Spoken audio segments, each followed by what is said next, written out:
Alright. So, alright, it's 4 past, I can't hide. Alright. Okay, so, hello everyone, my name is Neon. I have been cosplaying for 10 years this year, or actually 11 years this year. And I have been competing for just as long, and I've placed quite a few times. So I do say that I know what I'm talking about with sewing. And yeah, so sewing is more my focus in cosplays. I have done a lot of work with other stuff, but sewing is my main area of interest. A lot of cosplayers have told me that sewing is intimidating to them to start, and I really don't blame you because it is a lot to start off with. A lot of our moms and grandmothers have sewing machines or have shown us how to do some simple hand sewing to fix buttons or anything like that. And then today we're going to be covering all the things that you need to know before starting sewing. A lot of it, well, if not all of it, is sewing machine based, so you do need a sewing machine. But the knowledge of the theory, I guess, definitely will benefit you regardless. Okay, a lot of these things I have simplified and made it more accessible for beginners, and how I learned in the beginning. They may not be technically correct in the fashion industry, but I also don't care. Because you're not going to start off with the exact same skills as any fashion student does, and cosplayers, we do things a little differently. And also you can improve on precise techniques once you've gotten the basics down. So this is my version of the basics, I guess. Okay. So today we're going to be covering... Why has it not gone to the second page? There it is. Okay, cool.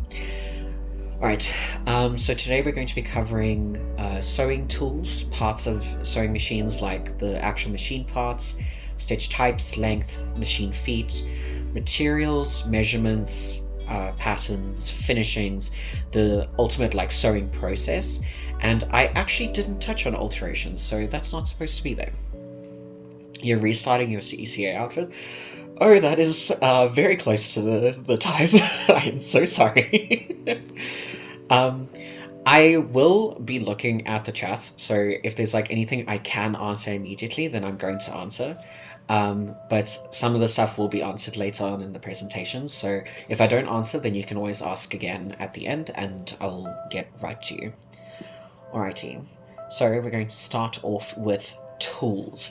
So I'm going to go through some basic tools that you do need, and then some that are extras that will just make your life a little bit easier. These are all quite affordable, and they'll obviously serve you for a longer time. So for instance, needles may be cheap, but they're not going to last you. Still on title page? What? Oh my god, thank you. Oh, now it goes. Okay, that's brilliant. Thanks. Love that. I'm going to switch this page to over there, because it is irritating me. Okay. Is it saying tools now? It should be. Okay. Alright, and then, okay, it looks like it's showing properly now. Okay, so sewing tools. Okay, so the basics that you'll have in your sewing box will be pins, measuring tools, chalk, scissors, a needle threader, unpicker, pin cushion, and a thimble. So okay, so we're going through pins first. So surprisingly, there are different kinds of pins. You would think that there's just the same thing, but there isn't. And but I do know that you can start off with just any box of pins that you find at Chandor or wherever you go for your fabric supplies. You can start off with any bunch, and then you just get more that are more catered to what you need, I suppose. So some general tips for your pins: you need to keep them sharp so that they don't like pierce the fabric and damage the fabric. Yeah, those round wheels of pins aren't really great. I will admit that. So when you're using your pins, don't use the same pins for fabric that you use on like foam for EVA foam, because the foam is going to dull the pins. Some pin cushions actually have like that metal scrunchy thing that you often have by the sink, the dishwashing sink stuff. When you have that metal stuff, then some people have actually put that in a pin cushion. Goldilocks, I guess, have put them in a pin cushion so that it sharpens the pins as you steel wool, even better. I don't know what I called it. There's some pin cushions that have a sharpening kind of substance inside. Tip 2, do not keep bent pins. They are beyond saving. Don't try to save them, just get rid of them. With keeping your pins, put them in a little container, and you can put like little magnets. Scrunchy metal made sense. Okay, cool. You keep your pins in a container, and you can put a magnet at the bottom and of the container so that the pins stay in the little in the container. And if you end up spilling, then the magnet will just pick them up quite easily. Also, never ever sew over a pin. It's just like it can go really wrong, and you don't want that. Okay, so when you're pinning your fabric, there are two ways. There's a wrong way and there's a right way. So a wrong way would be putting it parallel to the edge of where you're sewing, because this means that there are more points for the sewing needle to actually get stuck on if you sew over the pin. If you pin it perpendicular, then it will only be one point that if you do end up sewing over it, then you can be more likely to miss it. When you're pinning your fabric, it isn't like a terrible thing, but it is if it's perpendicular, it's easier to take them out because it's like right on your right hand. So when you're piercing fabric, you need to pierce it twice, because if you only put the pin in once, then it's not going to stay in the fabric. So when you insert your pins perpendicular to the fabric, it's more easy to take out, and also it is less of a chance of catching the pin if you sew over it. Yeah, you can still hit a needle, and it's not a good plan. Because if you do sew over a pin and the needle hits the pin, it can at best bend the pin, and at worst snap the needle, and it can hurt you so bad. Okay, so then you have different types of pins. The one you can see, yes, the one over here is like the most standard one that you're probably going to find, and then secondly, probably this one. So this one on the left is a glass ball pin. It's really easy to see, and if you iron over it, you're not going to melt the ball. The flathead pins can be pressed with an iron, so you can iron over it. And it's also good for when you're sewing by hand, because the thread doesn't get caught on the head of it. But it also can be a little bit harder to see if it's on busy or textured fabrics. These plastic ball ones, they come in different sizes and colors, and they're a good choice for like lace or loose fabrics that it might slip through, like the flathead might slip through because it's too small. But just be careful with buying these ones, because sometimes they can be not as great quality because they're so cheap. The sharper the pins, the more cleaner the point will pass through fabrics. So if you have a really delicate fabric like silk or chiffon, then a sharper pin will be best. Otherwise, it's going to damage the fabric.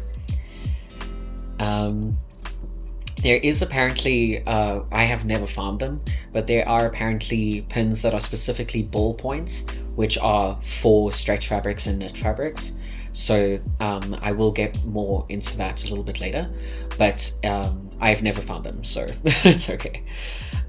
These things on the right, these clips, sometimes you can get them at like stationery stores, but these are specifically for holding fabrics that you don't want to damage with a pin. So they're very good for holding like vinyl or pleather, because it doesn't pierce the fabric, and also if you have like delicate fabrics that you don't want to damage with the pins. Only on Shein. Oh, the ballpoint. Okay, let's look. Okay, next we have measuring tools. So obviously the classic, everyone has them somewhere in their house. We have a measuring tape, which is an absolute necessity. You definitely need one. Even if you don't have a sewing machine, you just need a measuring tape. Just get it. And if you don't have a measuring tape, a plain plastic ruler will work, but you just have to get more creative with it. Just get a measuring tape. It's cheap. You need it. Something that also can be used is a sewing gauge. So this has often the inches, and it also has centimeters. Same with measuring tapes and other tools, but with a sewing gauge you can use it to measure hems easier. Not a necessity, but it is helpful. Then you have a quilting ruler and a French curve. These are more expensive because they're made out of acrylic, but they also serve you for a very, very long time, and they are very useful for keeping well, the quilting ruler is good for keeping straight lines.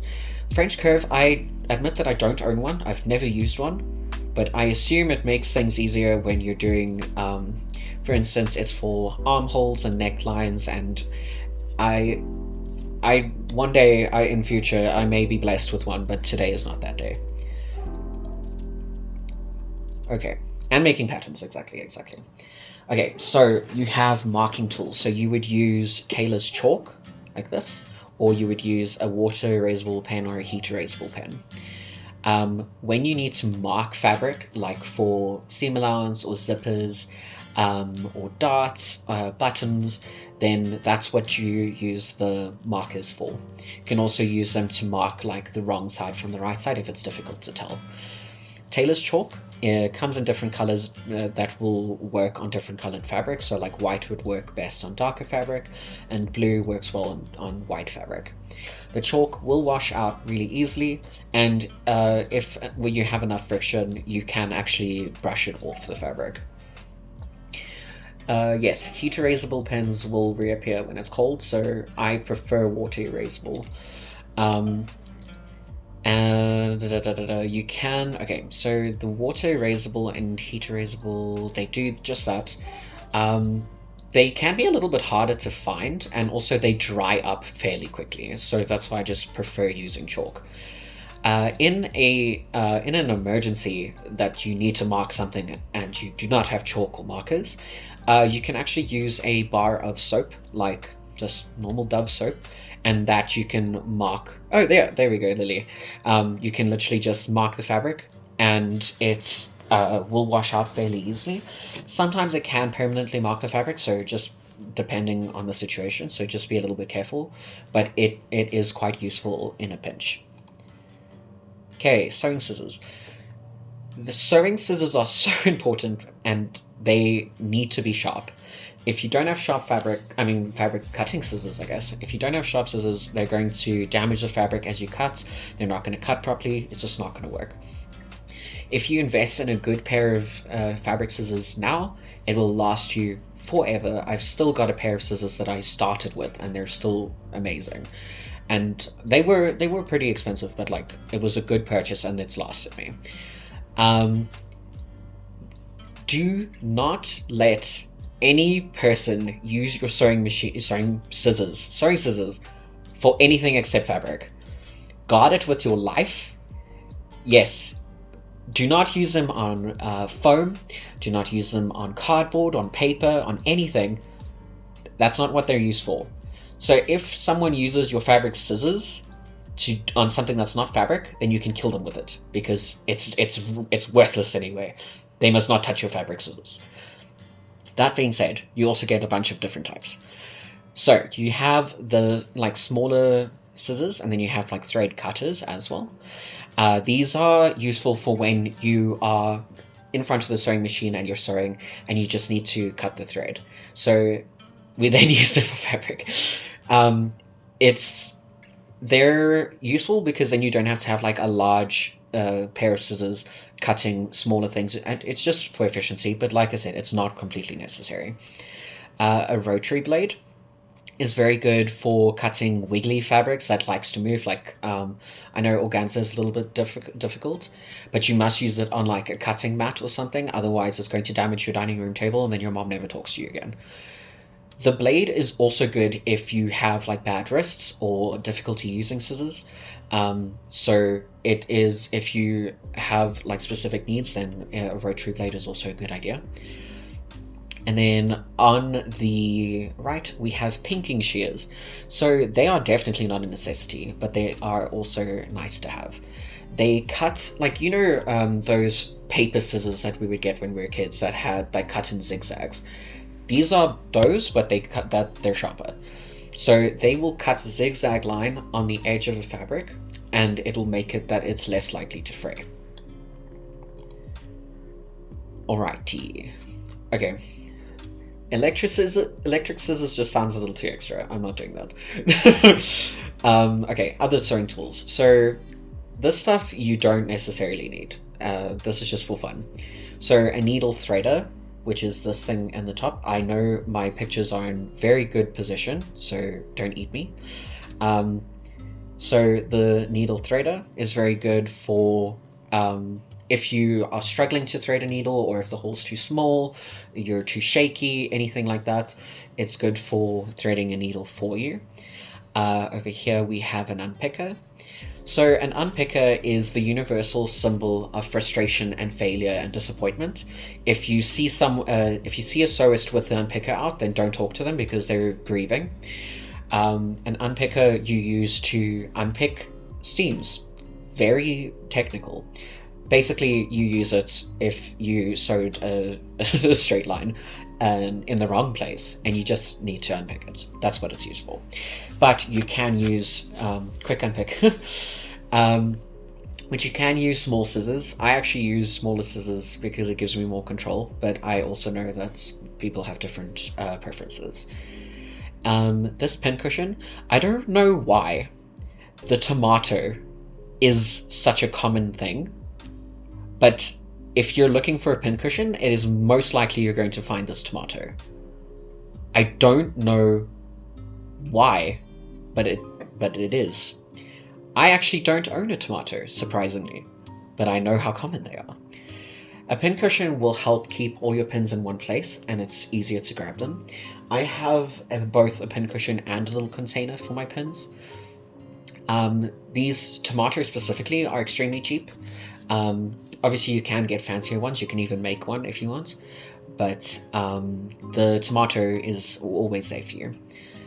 The metal thimble, so also not necessary, but if you need to push the needle through like extremely thick fabric, like vinyl, anything like that, then a thimble will really help you.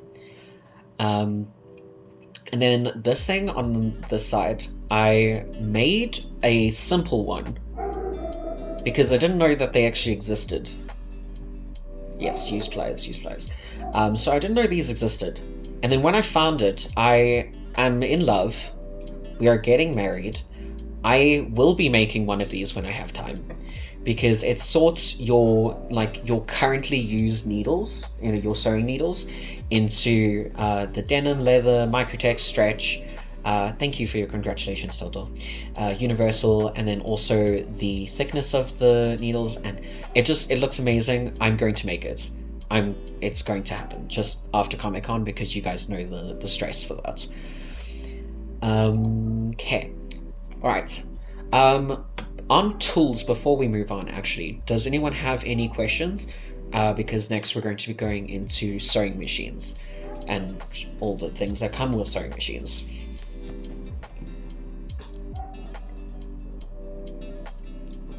maybe you will have to sew your own outfits for the wedding, otherwise you can't come.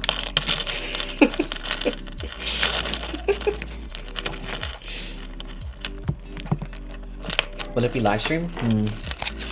Only to Cosplay Live. It's an exclusive event. Exclusive only. Okay. I am going to... Okay, there are several people typing. I will wait. Another onto the list.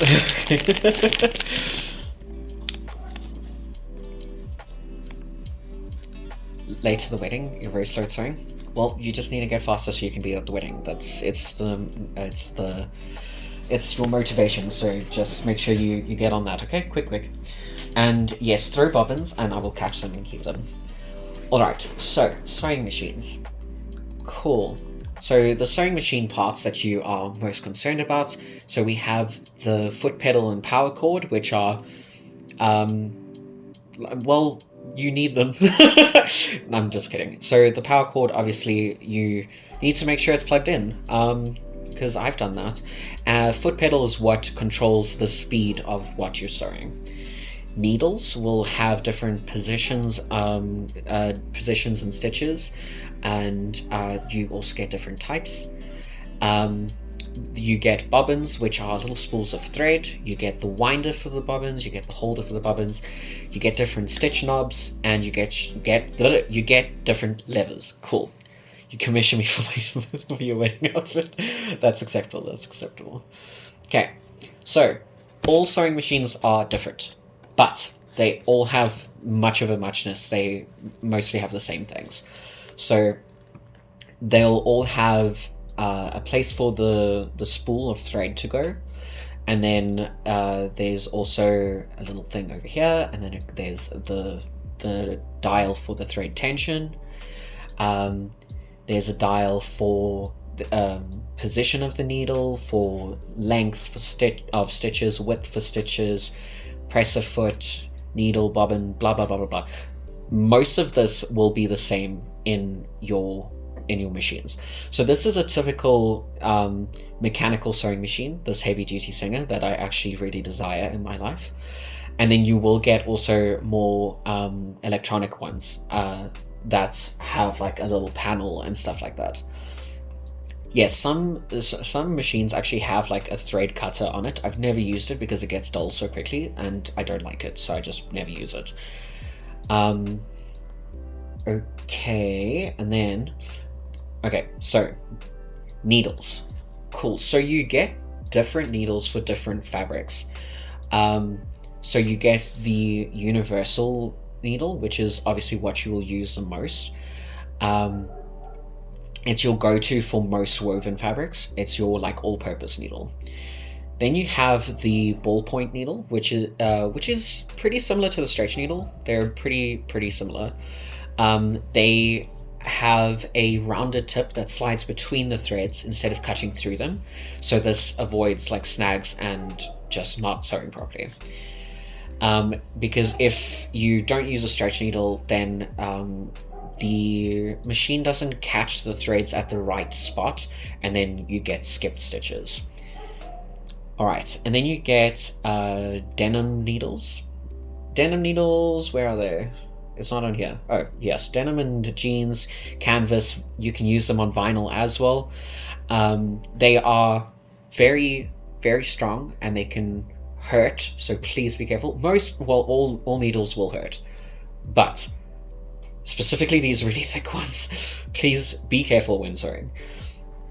So these denim needles are not actually meant to be used for vinyl, but the leather ones make too much of a big hole in the vinyl. Sharp needles, or just sharps, or I think these are, Microtex, yeah. So these are for delicate fabrics like silk, viscose, organza, satin, chiffon, anything that's really delicate, because it will go through without damaging the fabric as much. But also you can't use like a Microtex needle on, for say, like denim, because it's going to snap. Okay. Yes, and the leather needle, do not sew leather with a normal machine, because technically you can do it, but you're going to wear out the motor on your machine. So if you have like a normal just sewing machine that you got from your grandmom or something, it is not necessarily going to be strong enough to work through leather. You're going to damage your machine. If it's a heavy duty machine like this previous one was, it is better, but it's still not going to go through like 5mm leather. It might go through like twice, and then you're going to break your machine. So don't do that. Just don't. If you want to go into leather, then that's a different topic completely. Okay. Yes. Alright. So the needle sizes, you don't really need to know this, but this is like out of interest. Basically, the thinner the needle, the more for lightweight fabrics it is. So a 100 to 120 would be on like denim and like canvas and all these thick layers, and then the lightweight would be for like silk or chiffon. Okay, so just some general tips. You can change a needle's position on some machines to get different seam allowances. Make sure to change your needles often, because if they get dull, then it's just going to damage your fabric. There's a lot of just damaging fabric, and you want to avoid that. When you're sewing, please be careful. They are extremely sharp.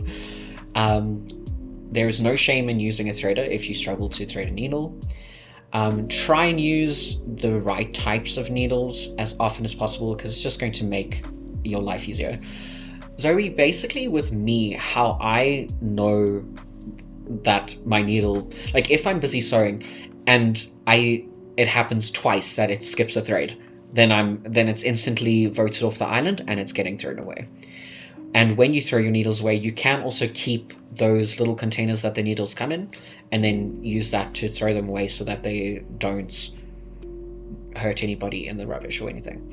But yes, with changing your needle, like, you're going to go through a lot of needles anyway, because they do break, it does happen.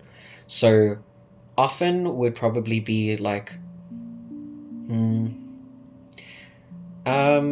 if you're sewing a cosplay like every weekend type of thing, then maybe once a month type of thing. Maybe. It is up to your discretion though. Like if it starts giving you problems, then it's time to change the needle. Okay. Next we have bobbins. So bobbins are tiny little spools of thread that get put into the sewing machine below where the needle is, so that it hooks with the top thread, and then it creates the stitch itself. So different machines will have different bobbin cases. Under the feed dog, there we go.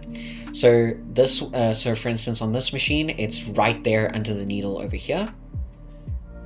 There will be instructions on your machines, likely. If it's an old machine, it won't. But there will be like little arrows over here that show you where to put the thread. So sewing machines do make it a lot easier for you by telling you where to thread things. So this would be a top fed bobbin case, and then you get on the older machines, it's like on the side of the machine that it gets threaded through and then goes up. It's very hard to show on here, but basically if your machine doesn't have the like little arrows in it that show you where to put thread, then you can also look up a tutorial online, because there are quite a few YouTube tutorials that are just like, oh, how to thread this machine, and it's literally just 2 minutes. Okay, winding a bobbin. So most machines have it in the same place, that there's a thread spool over here. It links around here, and then it goes onto the bobbin that is on here. When you press down the foot pedal and this is in position, then it's going to start winding the bobbin really fast, so that you can so that you can fill up the bobbin with the same thread that you're using, or any thread that you want to use, really. I might be going too fast, so just let me know, but I also am conscious that I have a lot to yap about, so I'm sorry. Tendency to jump out underneath? That's not good. That's not a good thing. Okay, so stitches. So you get different stitch types, you get different lengths, and you get different widths. Alright, so this is like most of the classics. Some machines, like specifically older machines, will have a straight stitch and a zigzag stitch, and that's it. That's all the stitches you get. But the newer machines do have fancier ones that we can make more decorative stitches with. Okay, so stitch types. So you get basic stitches, you get buttonhole stitches, and then you also get edge stitches and satin stitches. So the stitch type, embroidery stitches, the stitch type is how the threads interlock with each other to make the stitching. So different types can add textures or strengths or just be used for different fabrics. And like I said, some machines have more stitches to choose from. The stitches that you'll be using the most often is the straight stitch, a zigzag stitch, which is over there, and pretty much those are the most important ones. If your machine doesn't do the other ones, you'll be fine. You'll survive. So just more show and tell, more different stitches. Okay, and then width and length. So the buttonhole stitch and also satin stitch is also just a really tight zigzag. Okay, so the stitch length is the distance between each stitch, and that can be used for, it will make the tighter the shorter the stitch length, the more secure the stitch is going to be. But also you don't want to have like too short of a stitch, because then it's just going to take forever. So the longer the length, the less secure, and you can use it for what's called a basting stitch. So if you're basting something, then it's holding it in position until you can like secure it with something else. Or you can use a longer stitch for like decorative things. But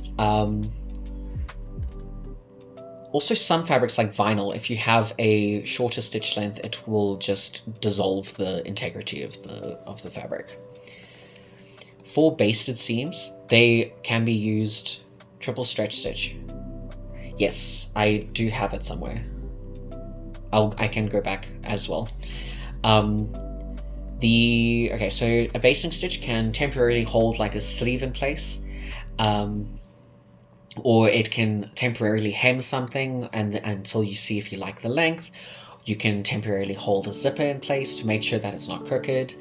And then a stitch width is only applicable with stitches that go from side to side, so like a zigzag stitch. So it will be the distance that the needle moves between the peaks of the zigzag or the embroidery or the overlock stitch. What the triple stretch stitch. So a triple stretch stitch basically goes, also this lightning stretch stitch. Basically, they are stitches that have been made that it doesn't go as like side to side as a zigzag stitch does, a typical one, but that you have a mostly straight going line, so you don't have to worry too much about that. I don't know if I'm making sense, but basically you have a straight line, but it still has to stretch, because a normal straight stitch is not going to stretch with anything, and you can break the thread and then your clothes are going to fall apart. But a triple stretch stitch is the same as a straight stitch, it just goes back and forth until it makes a stretchy thing. I see Maggie's typing, please explain it better than I am. because I don't understand how else to say it. Excuse the dogs in the background. You were going to say thank you? Oh, okay. Okay, I didn't feel too bad. Okay, that's width and length. Okay, and then different threads. So, unsurprisingly, not even thread can be simple because there are so many different types of it. There is just an all-purpose polyester cotton blend type of thread that you can use for pretty much everything, but as you go further, then you can see that there are different uses, different what is the word? Perks to using different threads. So an all-purpose thread will be made of like a polyester, cotton, or combination of the two, and it's a medium weight thread, and it's good for most sewing projects. The heavy duty all-purpose thread will obviously be for heavier fabrics, like vinyl or upholstery fabric or canvas or anything like that. Then you get machine embroidery thread, which is typically, it is made of, I believe, a polyester quite often, and it does often have a little bit of a sheen on it.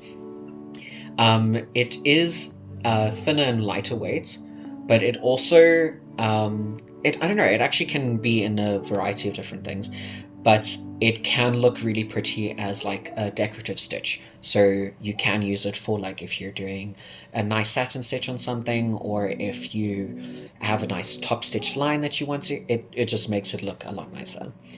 You get elastic thread as well, which is used for something called shirring, which is like when you, at the back of like a sundress, they like scrunch up so that it's stretchy. That is called shirring, and that's what they use elastic thread for. Invisible thread is like a fishing line, so like gut. You can use it for sewing sequins and stuff like that, but it's not very useful other than that. This surgicone, I realize, it looks very bright here, so I can't really see it very well. But basically, it is all-purpose thread, but in a much larger cone, and it is used on your overlocking machines, because it goes through so much fabric. They used to be a lot more expensive, but you can get them for pretty cheap. So hypothetically, if you want a lot of white thread, you don't need to get smaller spools, you can just get a bigger one. Yes, you can use normal thread for serges, because it is much of the same muchness. Elastic thread, you can use it for stretchy fabrics, but I wouldn't, because it's going to just make it not very structured at all.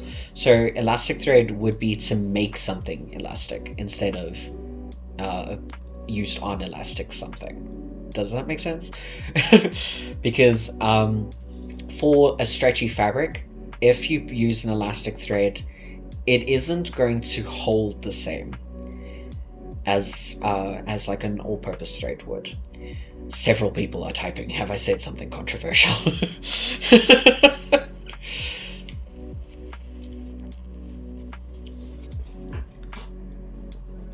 Yes, elastic thread is usually only used on the bobbin to obtain the string. Yes, exactly. It's also quite thick, so it's not going to sew very well or easily. So rather just use the all-purpose thread and then a stretchy stitch. And then this image is from Melly Sews. I have tried to... a couple of the things have credits, and then some of them don't, and I'm sorry. Okay, so how to thread a sewing machine. Like I said with the bobbin, all of the all machines are going to be different, but they mostly go a similar route. So they'll all have a starting point where the thread will be, then they'll go around like this, like a little what is it, pivot point, I guess. Go around a pivot point, go through this section, which is where the tension, maybe a loop. This is where the tension is of the machine. And then it goes around here, goes onto this like little not a hand crank, like a crank lever arm thing. Then it goes back down and then into the needle here. Most machines will show you, and like I said, you can look up tutorials, but they all do mostly follow the same kind of shape. Okay, so thread tension. So let's see. So a balanced thread tension in a sewing machine means that the top threads and the bobbin threads are interlocking at an equal tension that makes like smooth, even stitches on both sides of the fabric, and one isn't pulling the other too much. So you won't often have to mess with the tension, because if your machine has been like serviced and everything, you're not likely going to get into trouble with tension. But I usually keep my machine personally like at a 3, and that works for most things. So you don't usually have to play with the tension. But the idea is that they have an equal pull. Oh, my bad. They have an equal pull over here, so that the top thread is visible on the top, bottom thread is visible at the bottom, and they're not pulling to either side like this. Okay, then you have the different levers. So you have the presser foot lever, the hand wheel, and the reverse lever. So the presser foot lever, so this part of the machine where the presser foot holds the fabric so that it can sew, that is called the presser foot, and then at the back there's the lever for it. So this will lift the foot so that you can put fabric underneath, then you lower the lever, and then it holds the fabric down. You can also see, yes, Shelby's right, you can see the tension problems if you pull the fabric pieces, and if it's not holding properly, then the tension's off. The hand wheel will be typically on the side of your machine, and it is basically a way that you can manually move the needle down, up and down, so that you can, if you're going around corners or you need to just be a little bit more steady, you can use that. Or if you want to push it down to like hold the fabric in place, and then you turn it for corners and stuff, very useful as well. The reverse lever is what you use for a thing called a backstitch. So when you're sewing, you need to use a backstitch to hold your thread of the stitch in place. Otherwise, as you sew it, then it's just going to start unraveling because it doesn't have like a locking point. So when you begin sewing your fabric, you're going to sew a little bit forward, use the reverse lever to sew a little bit backwards, and then you go forwards again, finish your stitch, and then at the back, forwards, backwards, forwards again, and then that's a back stitch. But the back stitch is extremely important to hold your fabric, your seams together. Okay, you get so many different types of presser foots, and they're largely just for convenience of whatever project you're doing. They're not absolutely necessary. You can get away with a zipper foot and where is my normal one? Okay, let me start from here. So you get different presser feet for different functions. So like a pleating foot will gather things. You have buttonhole feet, you get rolling ones, embroidered ones, invisible zipper ones, the classic zipper one. You get ones that do hems for you, so you're cheating, I'm kidding. So for quilting, for going over like fabrics that will, the walking foot, I envy you because I don't know how to get mine to work. The hemming foot is also, like I said, it's cheating. It's going to do everything for you. You don't even need to sew. I'm still joking. Over here, cool. So the standard foot is what I use, and a zipper foot. Literally just those two are the necessary ones. The other ones are just making your life easier. And yes, different feet might fit different machines. So if you have an older machine, it might need a specific like foot connection. But most of them, you can either well, your sewing machine will show you that it will have a place where either it can clip onto these little bars, or it will you will have to screw it in with like some with like a you screw it in with a screwdriver. That's how it works. And I am so sorry, Maggie, that the hemming foot only works without straight. That I didn't know that it didn't work like that, and that's actually really disappointing. Okay, standard foot, zipper foot, cool. Also, this one on the right is absolutely magical. It's called a Teflon foot, which helps on materials like vinyl or pleather, because a normal metal one will get stuck as it's sewing, and the Teflon will just glide over. You have a hem foot, last minute sewing before the Hobbit hike, and it worked. That's amazing. I think I got some sort of sewing kit somewhere, but then I lost it, so that helps. But regardless, Teflon foot, really useful for if you're sewing like vinyl and stuff like that. Okay, so that's to do with sewing machines. Does anyone have any questions before I go on to material? It is 10 to 8. I kind of want to get something to drink. I will be right back, and then just let me know if you have any questions so far.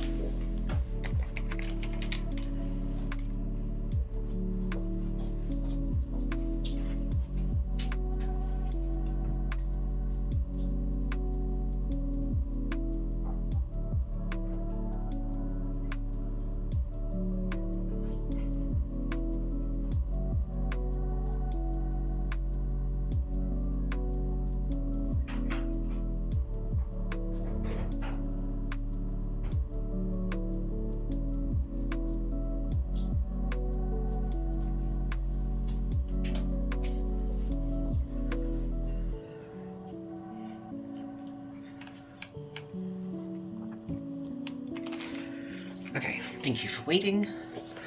You can cover, of course my screen goes black. Okay, you can cover your metal foot bottom and painter's tape. Yes, it does work. I actually haven't tried it. I tried it the opposite way. I put it on the fabric and then it went through the sticky glue and it didn't help. So, if your machine is old, make sure it can still be serviced. Unfortunately, yeah, if it can't be serviced anymore, then you might need to give up on it. Some people who do servicing, I don't know if I can call them services. Some people can service older machines, some people just don't know how. You just need to find someone who works well with you and your machine. I mean, I can imagine that older machine parts aren't being made anymore, because there are so many different brands of machines that it's a little hard to keep up with.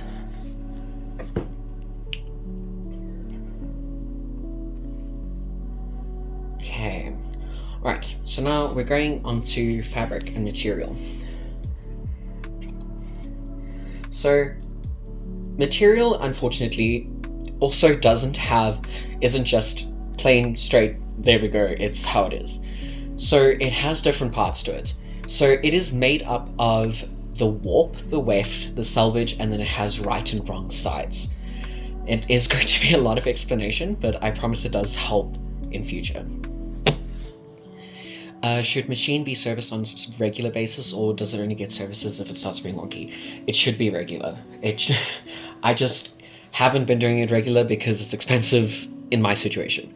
But you do need to do it, like, at least, if you're sewing for a cosplay for Comic-Con, like, so do it every project type of thing, because then it'll make sure it stays alive. Wonderful sewing shop in Edenville. Yeah, there's a couple of really reliable people. Like, try and go onto your, like, neighborhood WhatsApp groups or anything like that. Someone will know someone, and you can find some hidden gems that way. Okay, so, on fabric. So, the warp threads are the threads that go lengthwise, and the weft threads go crosswise. You don't really need to know what they are, but basically they make up what is called the weave of the fabric. So the weave refers to how the threads are interlaced and how they connect. So different weaves can affect the fabric's texture and its durability, and blah blah blah blah. Sorry. Yeah, so it can change like how the fabric actually looks. The grain of the fabric refers to the direction of the weave in a fabric. So there are 3 types of grain. There is lengthwise, which is straight, crosswise, which is across, and bias grain, which is at a 45-degree angle. Sorry. So these grains will determine like how the fabrics stretch, how they drape, and how they just behave in general. So it's important to, like when you have a pattern, to align it with the right grain.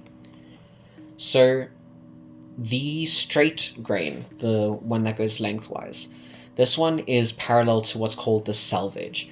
The selvage is the edge of the fabric that typically has like a finished edge that you might be tempted to use so that it doesn't fray.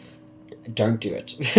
But the selvage is that finished edge on the sides of the fabric that prevents it from unraveling. It runs parallel to the selvage, and it provides the most stability but the least stretch. The crosswise grain, which is the horizontal one, this runs perpendicular and it offers more stretch than this grain. Okay, and then the bias stretch, the 45-degree angle one, this one will have the most stretch, the most drape, and it works well for garments that need like a better fit. But also it, like specifically with skirts, if you cut on the bias, it can like stretch out a little bit. So you just need to be careful of how you cut your things. Okay. Sorry, I'm like going through all my notes and obviously it sounds bad. Sorry. But yes, with the selvage, never ever use it in your projects. It's just going to make it look a lot less polished, and it's a beginner mistake to make, and you don't want to make that mistake. So the right side and the wrong side of the fabric. Most fabrics will be pretty obvious with how it looks. So like the wrong side will not have a print, or it will have a different texture. You can sometimes tell the right side and wrong side by looking at the selvage, because it might have like some markings or text or anything like that. The right side is usually going to be brighter and smoother, and the wrong side will often look duller or rougher, and like I said, they'll have a different print to them sometimes. Okay. Color of duct tape is typing. Patterns usually give suggestions for fabric types. Yes, I will get to that.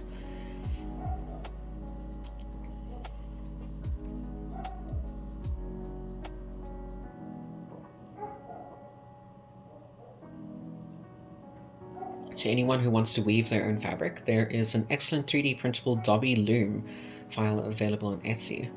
Oh, that sounds like a horrible idea for me to get into, because then I'm not going to do anything else.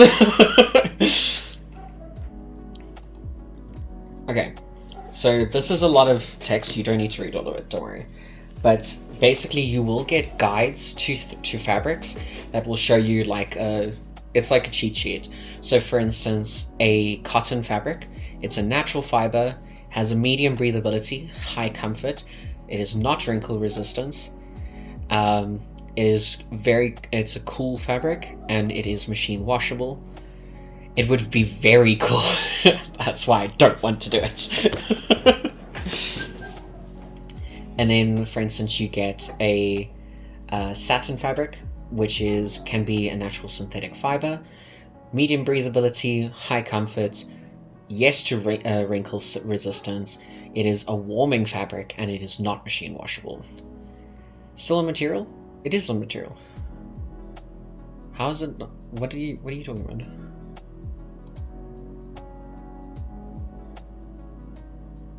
I am on the right slide, right?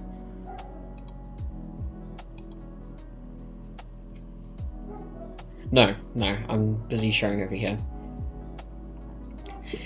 Okay, so there will be different functions and what is the word I'm looking for? But different fabrics will have different breathability and comfort, as well as weight and drape and structure. Applications, yes, that's a good one. Okay, so with material you get natural fabrics and then you get synthetic fabrics. So obviously a natural fabric is made with natural materials like cotton, wool, linen, and silk. These are very breathable and comfortable, and they're also environmentally friendly. But on the other hand, we have man-made materials like polyester, nylon, acrylic, and spandex, which are very durable and more affordable, and also much more versatile, which makes them very popular. Whether you prefer natural or synthetic, it is entirely dependent on you and also on your project. Okay, so another two different types. There's so many different types. Did you know that rayon is not recommended to wring? Apparently the fibers are terribly weak when wet. Oh dear. Can't remember when the last time I used rayon. But that is concerning that they can just snap. Okay, so you get knit fabrics and you get woven fabrics. So knit fabrics have this like kind of loop structure. They are stretchy and flexible. They're wrinkle resistant. They can be delicate and difficult to sew, and this would be like your lycras and jerseys. You get woven fabrics, which are like your cottons. These are more structured. They are easily wrinkled and creased, but they are durable and easy to sew. And you get different kinds of weaves with them that are not really important, but basically they all still follow the same process, structure, same thing. So obviously materials will have different textures, and if you are on the neurodivergent spectrum, you will probably go to a sewing fabric store, reach out and touch every single fabric, and then get viscerally repulsed by one of the textures and not want to touch anything ever again. And I specifically hate Melton. I don't like corduroy. I don't like those. They don't feel nice. Don't like them. But regardless, everyone responds to textures differently, and different textures will reflect light differently. They will have a different look to them. So for instance, a glossier, smoother texture will look more regal or anything, rather than a denim which we have associated with like sturdy wear. Okay, so you also get like these cheat sheets for the weight and drape of fabric. So when we say weight and drape,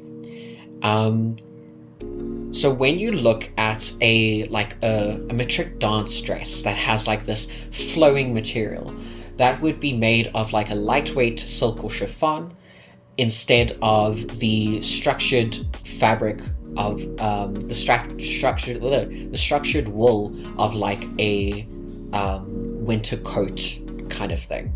So those two drapes and weights are completely different, and that's what affects their function. So lighter fabrics will usually be drapier, and heavier fabrics will often have more structure. However, with knit fabrics, then sometimes they don't behave the same. So what I recommend is when you go to a fabric store, if you're umming and ahhing over a specific fabric, then like roll it out a little bit, let it hang, and then just like flip it around a little bit and see how it drapes, and then see if that's suited to what you want it for.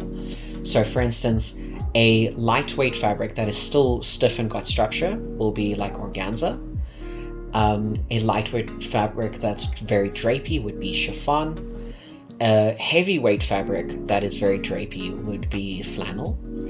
And then a heavyweight stiff fabric would be denim, definitely. And then obviously different fabrics will have different breathability and comfortability. So this would depend on the type, the weave and knit, the thickness and the weight, the texture, and if they're natural fibers. So when I say breathability, I mean like if it allows, what did I say here? A looser weave or knit allows for better airflow and breathability compared to tight weaves. Thickness and weight, thinner fabrics are generally more breathable than thicker ones.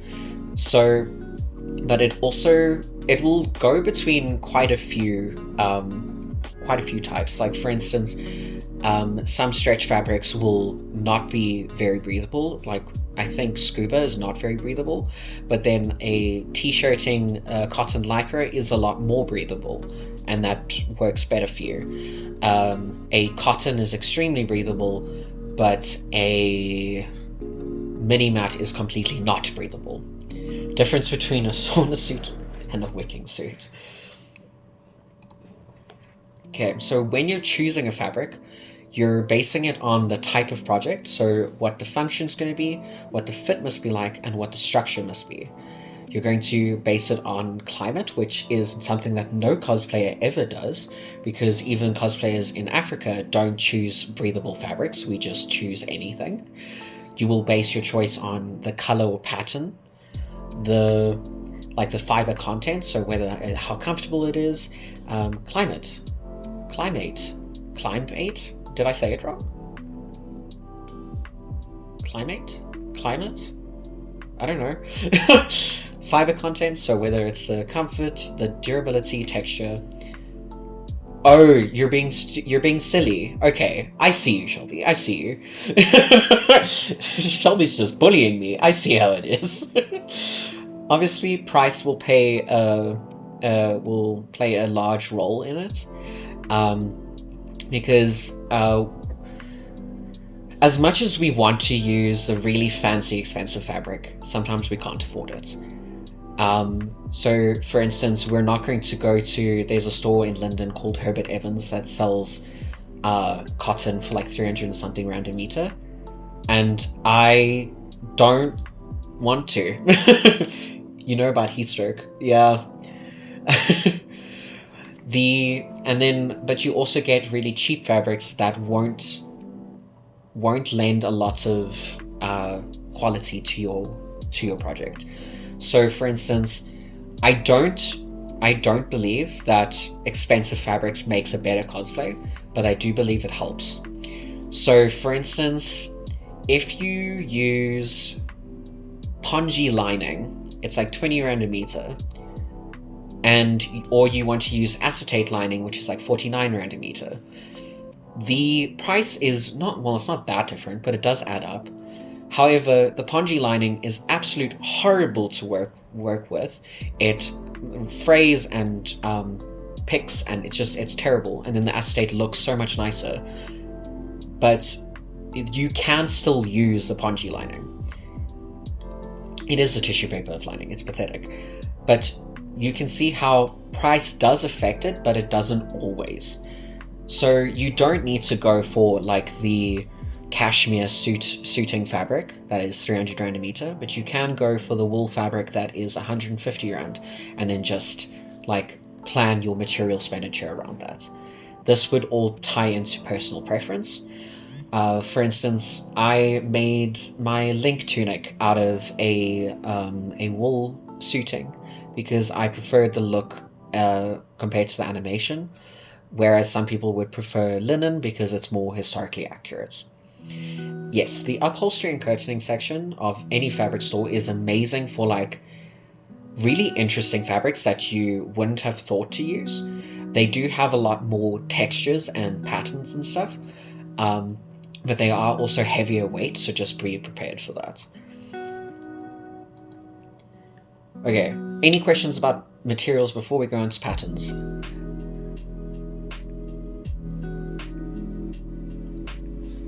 Natural fibers are awesome and easy to work with, but they are expensive. Yes, I agree.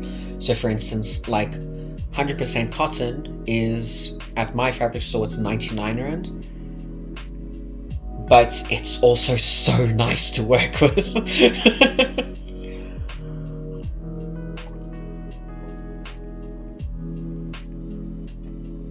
Fabric store recommendations. Obviously, it would depend where you stay. But if you're in Joburg, Pretoria, the Chamdor chain is amazing. I use all of them for many times. So Chamdor is in Krugersdorp, in Edenvale, and also in North Riding. There is one in Centurion called Fabric Warehouse. Fabric Stores sells cotton. Is it like pure cotton? Because that's amazing. Yeah, Happy Hyper in Pretoria. There's also Metro Fabrics, which is good, just depending on which one you go to. Any advice for chiffon and organza? Advice in what way? And also, the fabled fabric store is in Vereeniging, which is called Habby and Lace, and that is always a worthwhile trip because it's just amazing. It's just incredible. You go there and they just have everything.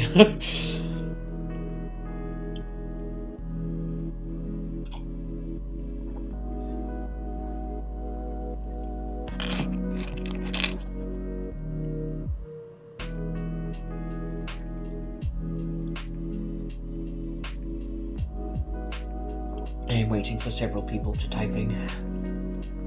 Sewing it with machines here, it's difficult. Want to sew and overlock them, but skittish about it. The one in Krugersdorp is Chamdor. So when you're sewing chiffon and organza, so overlocking can be rough on the edges. But if you use like a sharpened needle on the overlocker as well, then it will be better.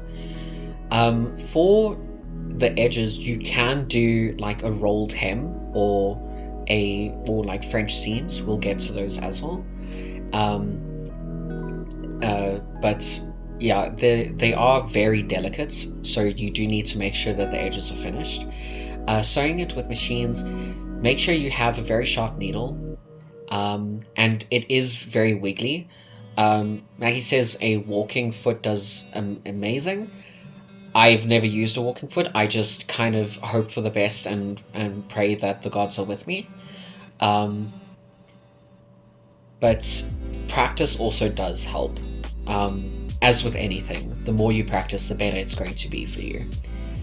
And also, if we're going to Vereeniging, then Kay is going to take us. So that's their fault now. They're going to have us. Cheapest Sweeties Warehouse? Don't tell me that. I don't need to know this. Always start with a new needle when working with chiffon and organza. Extremely good tip. Because they are so delicate. Okay, I am going to move on to patterns now. So, when you... Wait, which one we had my notes? Here we go, okay. So, in the beginning of your sewing journey, it's a good idea to use to use patterns to get the flow of the process and encourage that growing knowledge base of how to sew. Next cosplay event group fabric shopping. That is actually such a cute idea. That I actually really like that. I'm stealing that idea. Swipe, it's mine. Okay, so with patterns, you can draft your own patterns, but it requires a little bit more practice, and also. We're not going into it today because it's a lot more, and also I get by the skin of my teeth. I'm not very well versed on it. You can get commercial patterns for almost everything.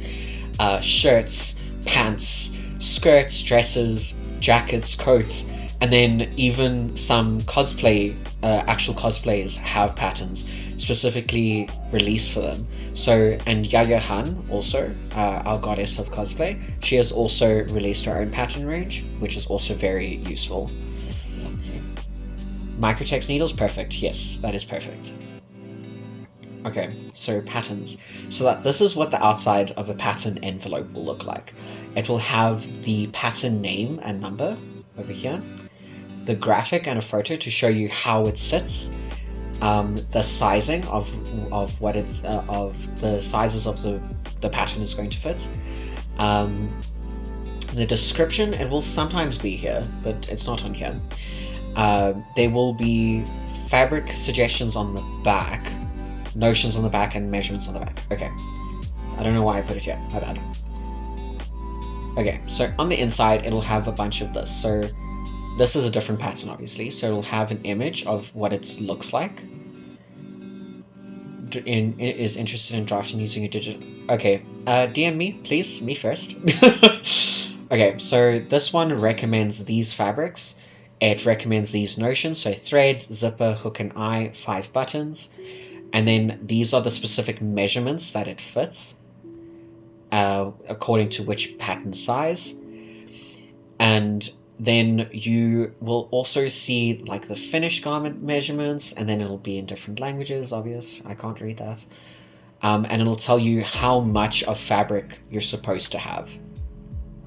So it will say, okay, so it wants cotton or cotton blends, and then we'll say for this part of the dress, you're going to need 2 1/4 yards, because this is American.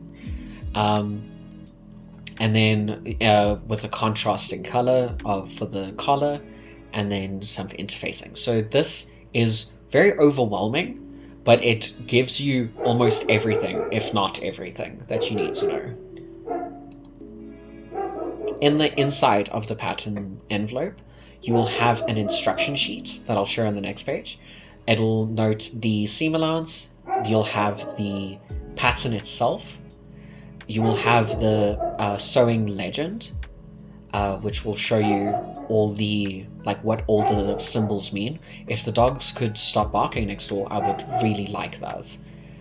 You used your first pattern recently? They're amazing to use, but I admit that I've gotten a cupful of them because I now think I know more than the pattern does. So then I don't use them anymore. Oh my gosh, can this dog stop barking, please? Anyway, so let me check on my notes. So the sheet will have a step-by-step for everything. Like the instruction sheet is literally that. And a good idea is to read through it and then highlight your not conventional shape. That's what the adjustment lines are there for. It's there to help you, so don't worry. And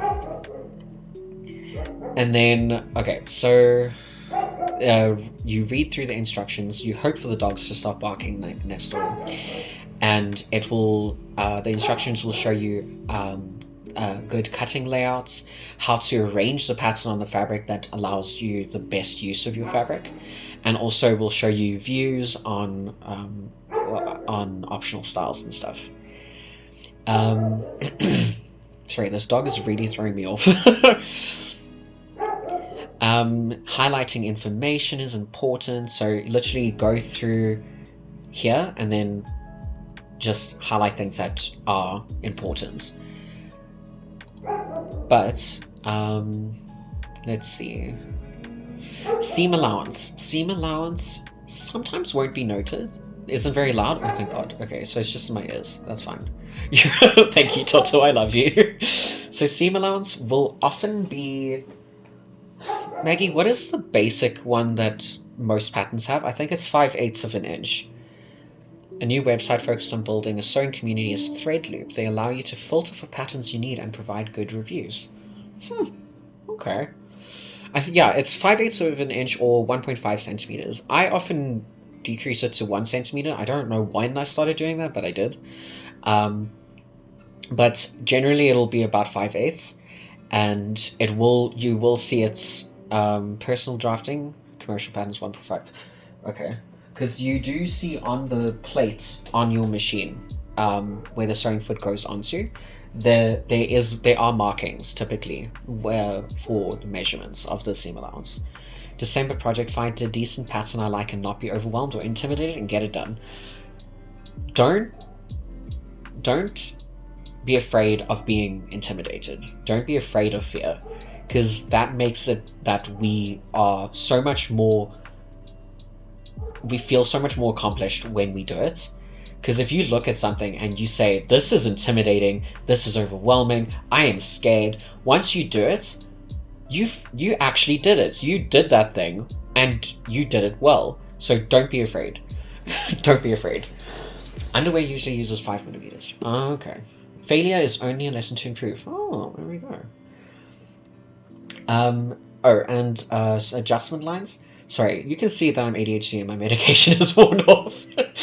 Adjustment lines. So most patterns will show the grain line of where you need to put the fabric, put the pattern in relation to the fabric, if you remember the grain lines. So it would be the parallel, the perpendicular, or the bias. So it will often show that grain line. And then sometimes over here, there is like an adjustment line. So it will say, okay, if you have longer arms here, or if you have a longer torso here, then you can adjust it there and it will still work for you. So in the instructions, you will have literally, it will go through everything for you.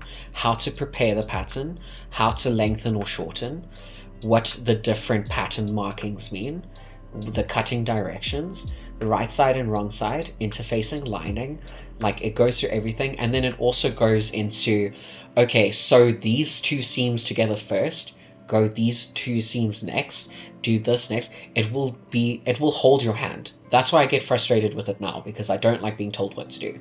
But it is immensely important when you're just starting out, because you then put that process in your mind and you know how to, you kind of get into that pattern while you're working at a later point.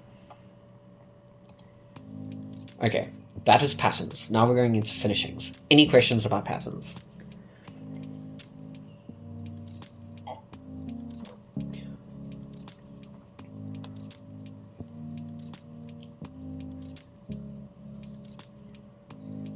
Whenever I see Maggie typing, I'm always afraid that I've said something wrong.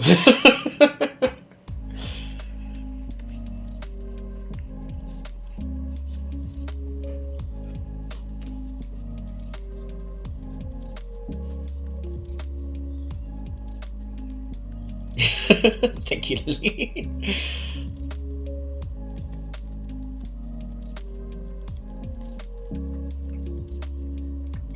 Normally the stretch in fabric runs along the weft, selvage to selvage, but a lot of fabrics nowadays has it in reverse. I've seen that, yes. The stretch of a garment is meant to run around the body, so don't... Yeah, obviously when you're busy sewing, specifically with stretch, like, whenever I go to a store and because like I said, neurodivergent, I'm going to touch every single fabric and I'm going to comment about it in my mind, sometimes verbally. And thank you, Maggie, I appreciate it. But you do have a point that some fabrics stretch in a different direction. Sometimes the patterns are in a different direction. So for instance, I was making a pair of jeans for this Final Fantasy cosplayer, and it had like a leopard print kind of vibe, but the leopard print was like in a different direction than usual. So then I had to cut against the grain so that it would have that it would have the pattern, and then the stretch was also completely different. So yes, and non-stretchy fabrics have stretch along the bias. Not a lot sometimes, but they still do stretch. But always, that's why it's so much nicer to go into a fabric store and buy fabric, because then you can stretch it, you can drape it, you can see what it looks like in person.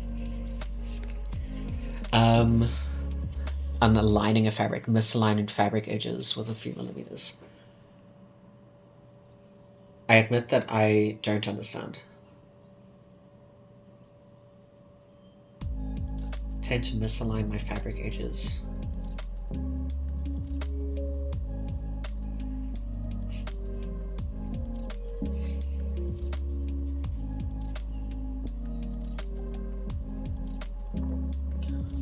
Can touchy and fine, not icky ones. I agree.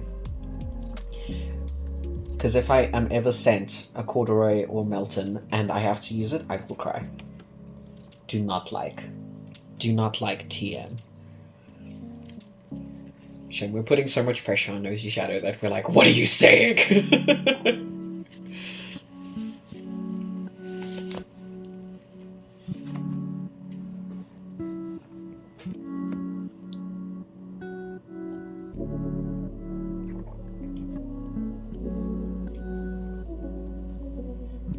Okay, while we're waiting, I'm going to move on for the finishing. We might be able to cover it at the end. I hope that if anyone has any more questions, then we can put it at the end as well. But with finishings, you get different... I don't know. Finishings is very broad, because at what point do you say this is the finishing touch on a cosplay? Show and tell ones we've found. Yes, I agree. I really like that. But with the finishings, I basically shoved everything in here that I don't know where to put everything else. So you get zippers. So you get different zippers, and you get the zipper foot. So you saw the typical zipper foot, which is this one. And then you get the invisible zipper foot that I've never used in my life, but it's pretty interesting. Is it ever truly finished is a very good point, because we never stop. We never stop. So you get different types of zippers according to the function, the length, and the material. What do we become? Okay, so you get closed-end zippers, which are on pretty much, they're on a lot of things. They're for anything that doesn't need to separate. So it will be pair of shorts on a dress, anything like that. And then you get separating zippers, which can be metal or plastic, and those are for hoodies or jackets, anything like that. You can get closed-end metal zippers as well. And then you get invisible zippers, which are, contrary to belief apparently, they are not actually invisible, but they are less visible. So when you sew a white invisible zipper into a white dress, it's going to look like another seam. So it is, quotation marks, invisible. So when sewing two pieces together, my one fabric will have a bit more length than the other, even when pinning the fabric. Also a hand sew. Because normal sewing machines will have, I tend to pick the bottom fastened.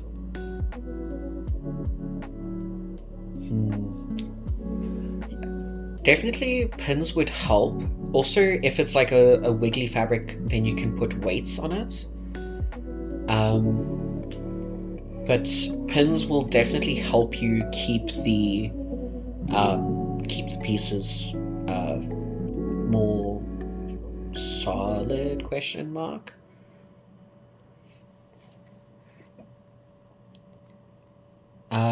Okay, and then locking and non-locking zippers. So when we say that a zipper locks, so on jeans, if you try to manipulate the zipper, it sometimes won't actually go unless you pull it in a specific direction, because then it presses a little little thing that actually unlocks the zipper. This is to prevent your pants unzipping in the middle of a convention or anything like that. So if you have something that is more heavy duty, you want to have something that is going to stay up, I guess.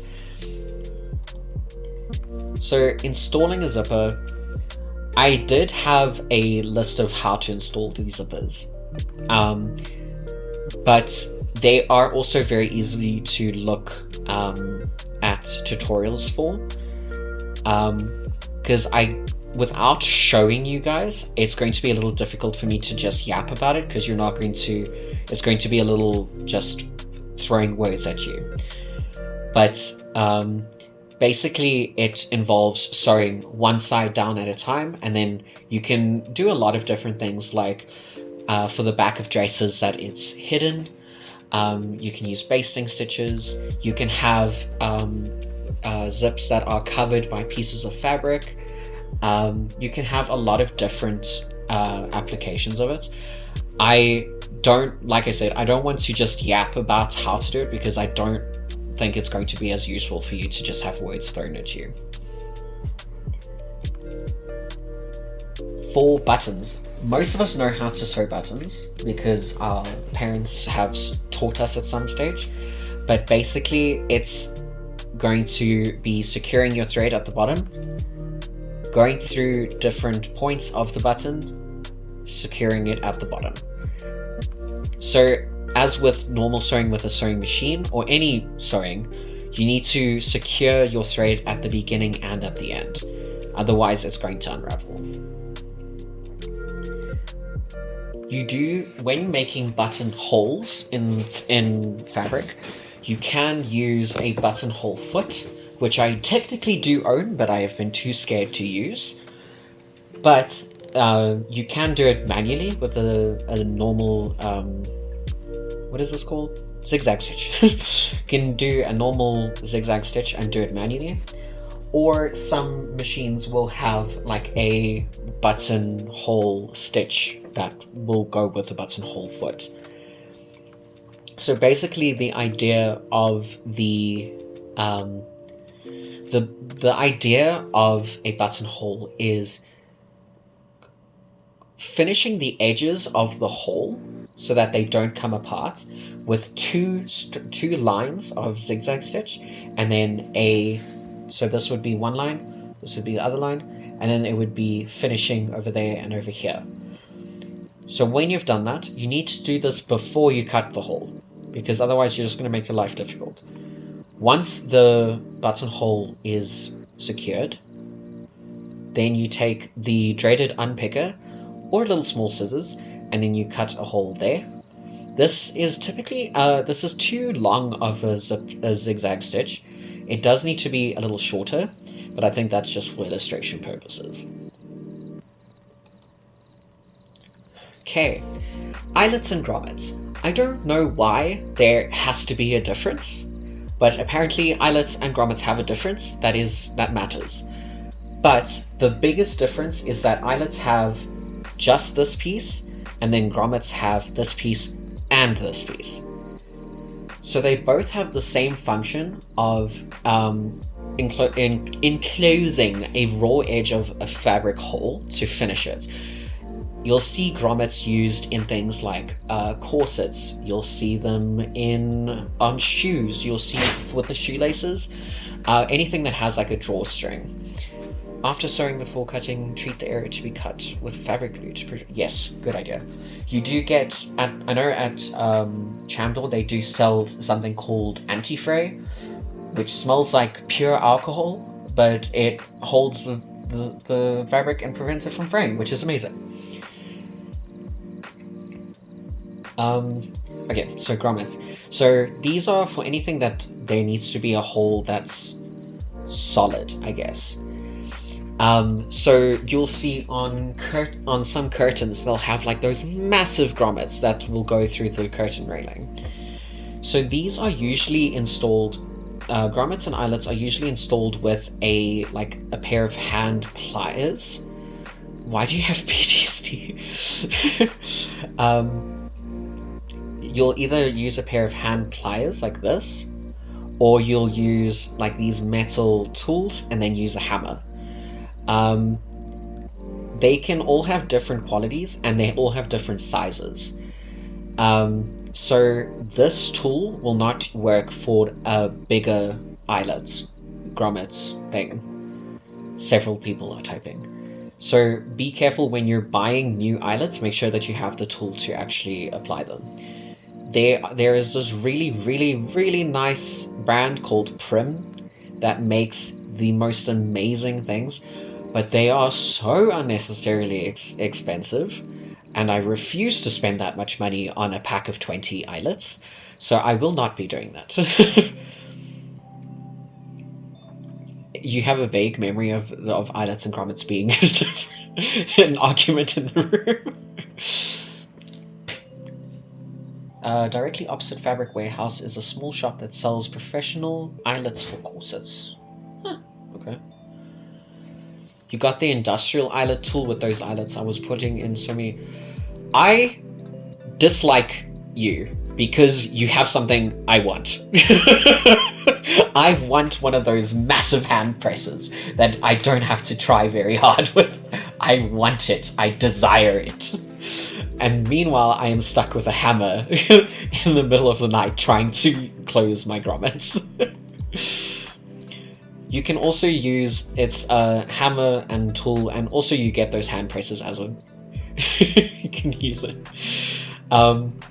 You have these tools for using snaps. So snaps are, you often get them on jeans. Some people would call them buttons, I guess, but they snap into place. You will get them on leather things as well, because you don't really get buttonholes. But snaps will do exactly that. They snap together. You can get the snaps that sew into the fabric so that you sew them in on different points. So this would be like for a dress or something, whereas these more heavy duty snaps would be like on jeans or leather. You can get these ones that are less scary, and they are like this, and then you can just put them into any fabric.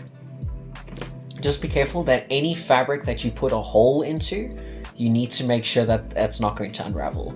So if you're putting in grommets as well, it's a good idea to treat the edges with anti-fray or fabric glue as well.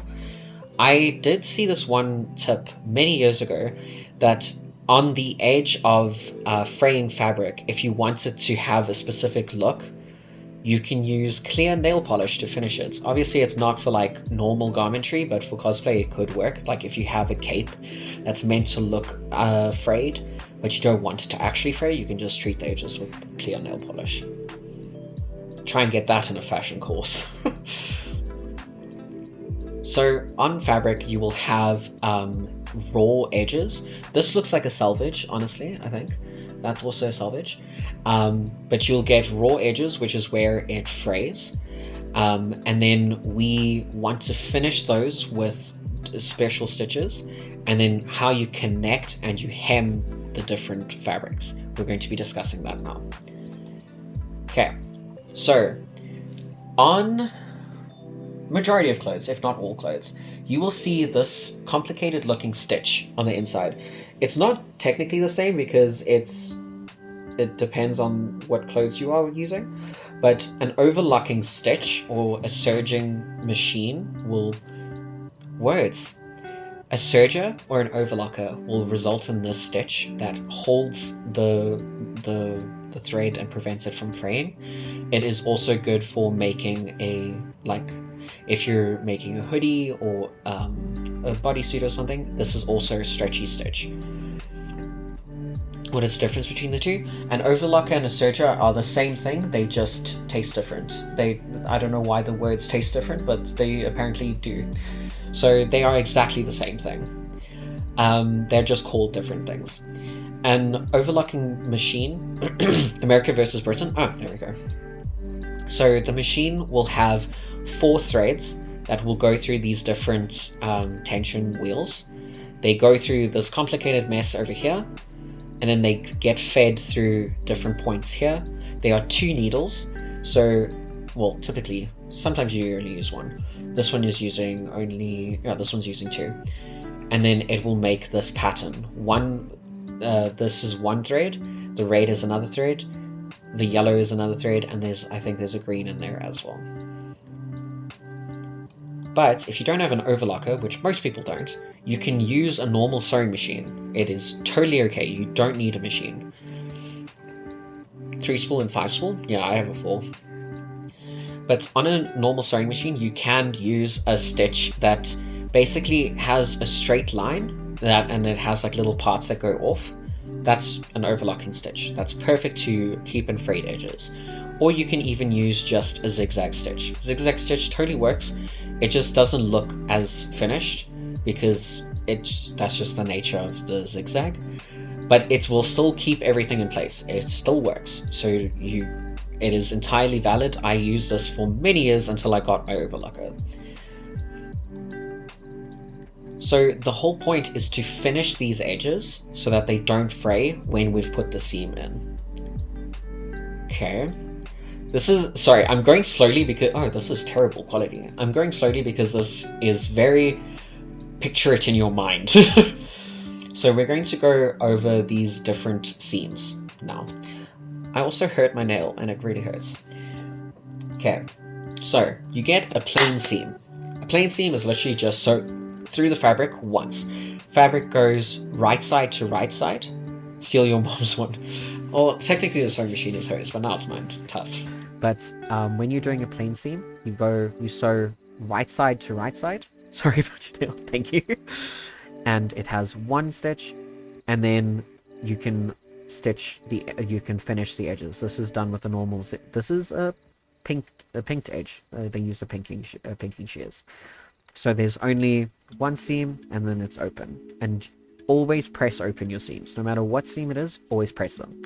Very, very important because. And I'm sensing a message coming from Maggie because in competitions, people don't press their seams.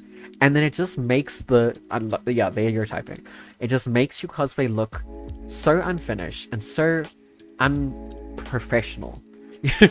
You have to press your seams. I sometimes don't, and then at the end I'm just like, I should have done that. Because it makes it difficult later. It makes your seams look like just so beautiful, and I just can't just do it. Just do what I say, not what I do. But you have to do it. It lies better, it just looks better, it's amazing. And it's going to, when you like present it in a competition or even just on the con floor, it looks professional. It looks like finished. If it's puckering and like still bulging in like on the seams, it just makes it look worse, and you don't want to look worse. You want to look better. So therefore, listen to what I say. Okay, so that is a plain seam, just one single line. Then you get top stitch seams. These are, go the extra bit, you're worth it. So I had to teach myself a bunch of these things because I didn't know some things were called some things and I was calling things the other thing. But a top stitch seam is a plain seam over here, so right side to right side. And then you can either sew the seam allowance to one side, or you can split it open. Okay. So this is the straight stitch, the straight plain seam, and then this is the top stitch line. And then this would be the raw edge. Ironing fabric before cutting and sewing also makes a huge difference. Yes, and also washing your fabric. That is something I also do not do, and that is a bad thing, because if you want to wash it, then top stitching does not negate ironing. No, it doesn't. But yes, you have to wash your fabric, specifically if it's like dark denim. I am shocked at how much like dye still came out of it. Try and wash your fabric as often as possible, especially if you want to put it in a washing machine afterwards, because if you just throw in, okay, example, I had a Darling in the Franxx cosplay that I made, the 02 red uniform with the white. I did not wash my red fabric, but then when I washed the garment, that white was no longer white, it was very much pink. Very much pink. So now I can't use it anymore.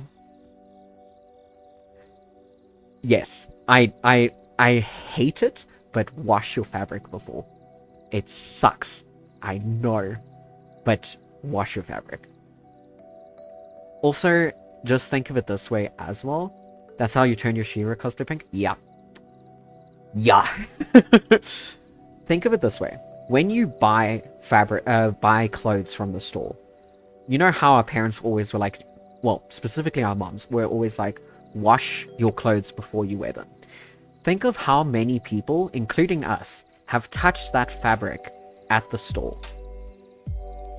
Let that sink in and be viscerally disgusted by how many people have touched your fabric and now you're just wearing it. Let's wash our fabric. I need to convince myself of that too. Wash our fabric. We're worth it. But anyway, top stitch seams. So you can either do it to one side, or what is Total sending? Leave. Oh, let the sink in. Always wash before wearing clothing. Exactly. Clean fabric because you're worth it. Possibly sew the edges before sewing it in. Not even possibly. Just definitely. With top stitch seams. Sorry. You can sew the seam allowance to one side, or you can split it open.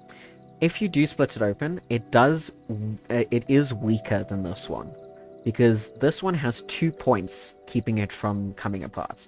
This one will have 1 point, and then these are separated. They're not going to have any effect on strength.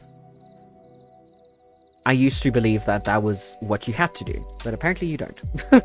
Often seen in corsetry, yes, but the corset boning can go through the whatchamacallit, go through the threads, so you have to do all those channels and whatever. I don't do corsetry. I just watch.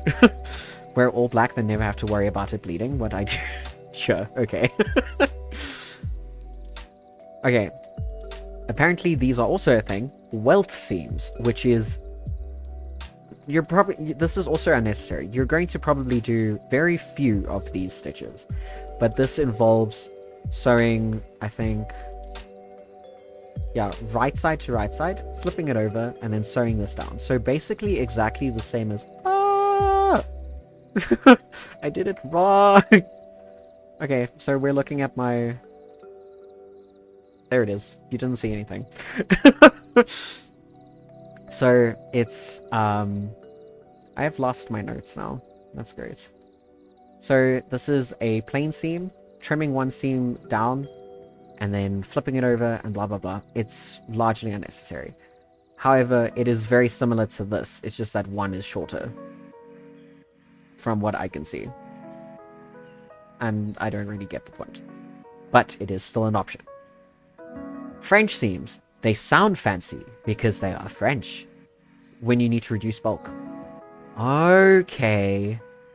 Oh, so that you don't have to go to... Okay. I see. So French seams are fancy seams, but they're actually really easy. So basically it involves sewing... Shelby, shut up. Basically it involves sewing 2 pieces of fabric together twice. And then you have encased the raw edge in a little spot that it can't get undone. So yeah, French seams are bulky, but they're very nice if you have like a fabric that you don't want, one that doesn't unravel very easily, but also it looks neater than like an overlocked edge type of thing. So this is what the wrong side will look like. It'll have this little channel, and then the right side will be completely flat. So how it works is sewing it once, and then sewing it again. I had a lot of pictures for this. Wrong sides together, and then trim seam allowance, turn back, and then stitch close to the seam. Yes, it's finished on both sides. Maggie can help with this as well. That's flat felt seams. To me, it just looks like a French seam that has been sewn flat. But I'm guessing that because there's not as much fabric on those sides that it's also less bulk. But to me, it just looks the same. But I'm guessing it's also to reduce bulk. Oh, it's a pain? Great. Now I know that I'm definitely not going to do it. When would you use French seams versus normal? So, for instance, like a chiffon skirt type of thing. So, the seams of the chiffon skirt, if the skirt flips up a little bit and they're overlocked, then you're going to see that overlocked edge, or because it's a little bit see-through, you're going to see it, and then it's not as pretty. If you do a French seam, then it's finished on both sides, and it looks a lot cleaner when you look through, so you don't see like that raw, even if it's finished, you don't see that edge. And if It is a very, like you said, it's a very bulky seam, but it is a very sturdy seam. Most of these seams they're accomplishing the same things.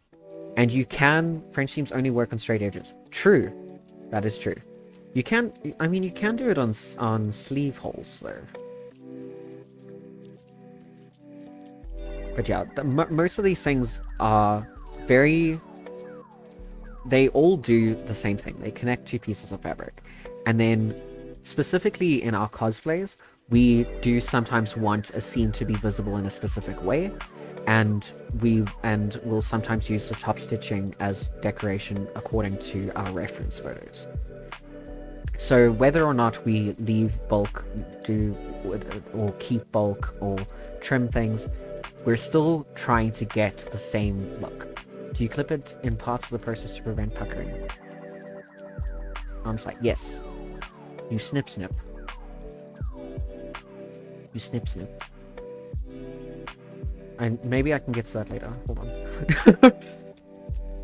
But, yes. So, the flat felt seams, to me it just looks like a French seam that's been sewn flat, but I can see that there is some space on the sides here. So, a traditional flat felt seam will be sewn like how this one was. So, sewn on 2 points. And then a faux flat seam is faux flat felled seam would then be the without it being turned over. Like, I love how I'm using my mouse to try and show you as best I can. And I'm sorry, this is a very long workshop, but we're nearly done. Sort of. So a faux flat felt seam, you can leave the overlocked edge out, but it also could be so much more pretty and also sturdy, if it's folded in. It requires going over the seam 3 times, but you don't have edges to line up to make it easier. Oh, okay. Alright, and then we have a piped seam. So this is, it's basically a small strip of fabric that has like a cord in it, so that it has like a little bit of a roll to it. So it would be sewing a normal straight plain seam, but just with the piping in the middle. And then when you turn it right side out, then it's going to have this beautiful little piping in the middle, and then this is what the wrong side will look like. A folded hem is what you will be most likely using in most of your hems, if not all. No, it's most.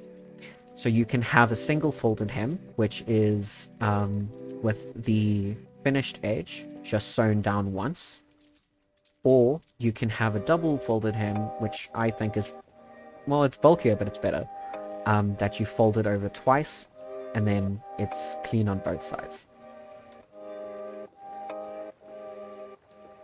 A rolled hem is basically the same as a double folded hem. It's just a little bit smaller, and you would do it by either using one of these magic cheating feet, or you would sew it once, cut the bulk, and then sew it over again. So this would be like on the edges of like sheer dresses or something like that, that you want to look, that you don't want a bulky hem on.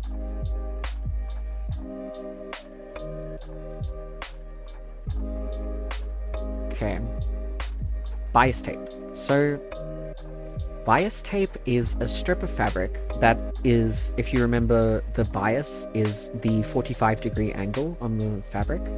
So bias tape is cut on that bias, and then the 2 edges are folded, are pressed over, so that it makes a continuous tape.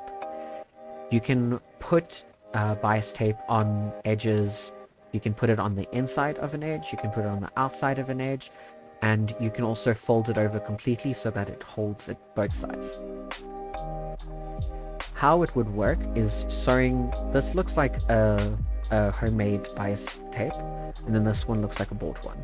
But basically, you would sew it over on whichever side, fold it over, and then you can you can either top stitch it down like this, or like this, or you can use a hand stitch. You can hand sew it down with the blind stitch to keep it from you can blind stitch it down so that it doesn't look like there is a stitch. If you iron it in half, it helps with a double-sided application. Yes, true. Okay, so this would be sewing along this line, folding it over, and then sewing it down again. Okay, so those are edges and seams and stuff like that. I put in this lining section this afternoon, maybe 2 hours ago. Okay, maybe 3 hours ago. I'm sorry that this is a lot longer of a workshop than I thought it would be, although I kind of did suspect. But we're going on to lining. I hope you guys are still with me. Okay, so lining will automatically... I've heard a lot of judges, like, the second you say lining, they're instantly interested. It's not always necessary, but it does make it look a lot better. It makes the edges look like, for instance, if you look here, the edges aren't as... It doesn't look like a harsh edge. It will mean that if the skirt flips up a little bit, that the inside is still just as pretty.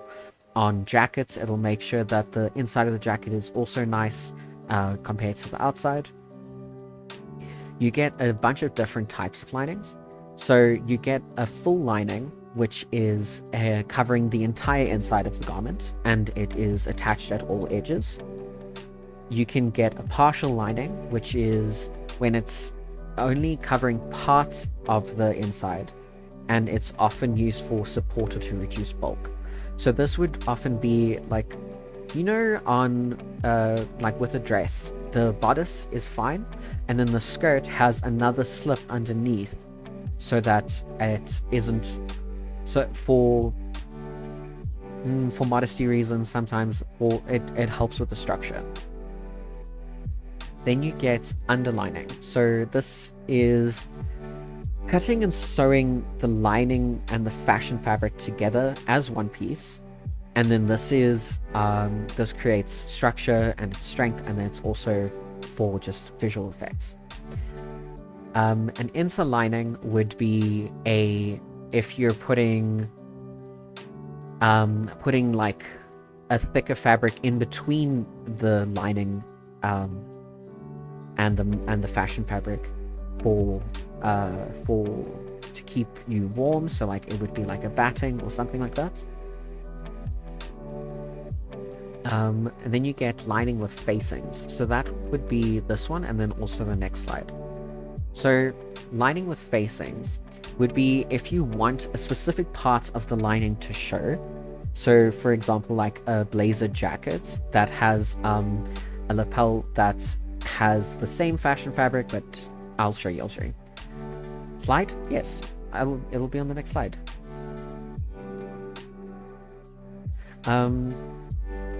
Okay, so the section of what is going to be showing is the facing fabric. So my notes are here, and I don't want to go to the next page yet.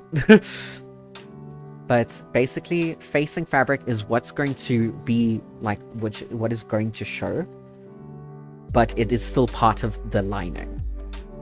So together, the lining fabric and the facing fabric would still make up the lining. And together, the lining fabric would make up the fashion fabric. The fashion fabric being the outside, what is being shown with the garments.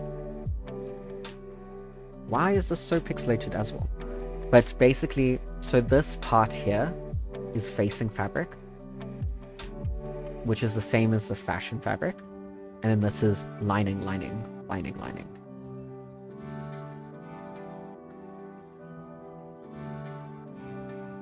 Okay, so you get different lining fabrics, or fabrics that are good for lining, I guess. So you get silks, viscose and rayon, cottons, polyester. You get some stretchy ones. acetate, and you get mesh. So mesh would be for like yes, taffeta. Mesh would be good for athletic wear. Cotton is breathable and comfortable. Silk is really good for like high-end like blazers and really like fancy stuff, I guess. Acetate I really like using on the inside of jackets and stuff because it's just really pretty. Although I don't like paisley, so I get something else. But this image shows that you have like the facing fabric, which is either which one, the fashion fabric, sorry, and then you have the lining fabric. So they don't have to be the same color, but depends on your cosplay. So if they have a different color on the inside of their jacket, then it would be a different case. So the lining process would be choosing your lining fabric, cutting the lining, which would be so you can see here on this pattern it says cut 2 of fabric and cut 2 of lining, and then like a collar would be just cut 1, and then the assembling the lining would be so they would be sewn together using mostly the same instructions as the actual garment itself, but it wouldn't have like pockets or stuff like that, because that would be on the fashion fabric. So attaching the lining, you have a bunch of different ways. So you have traditional lining, which is assembled separately and then attached to specific points. So that would be like the inner skirt of a tutu, of a petticoat. And then you get bag lining, which is when you sew things right side to right side and then flip it inside out, and then you press that down. You can top stitch those seams like a French seam, but you do need to press them. Absolutely need to press them. You can top stitch them, or you can understitch them.